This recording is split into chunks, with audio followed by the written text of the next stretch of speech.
ইসরায়েলের হামলা আন্তর্জাতিক আইনের লঙ্ঘন। ইতালির প্রতিরক্ষা মন্ত্রী।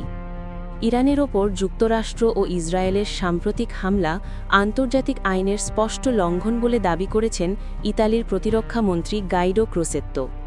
বৃহস্পতিবার ৫ মার্চ দেশটির পার্লামেন্টের নিম্নকক্ষে দেওয়া বক্তব্যে তিনি বলেন, গত সপ্তাহে চালানো এই হামলার সিদ্ধান্ত নিঃসন্দেহে আন্তর্জাতিক আইনের নিয়মের বাইরে ছিল।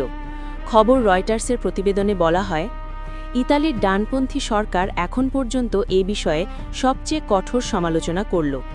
বর্তমান সরকার গত বছর ক্ষমতায় আসার পর থেকেই মার্কিন প্রেসিডেন্ট ডোনাল্ড ট্রাম্পের সঙ্গে ঘনিষ্ঠ সম্পর্ক গড়ে তোলার চেষ্টা করছে।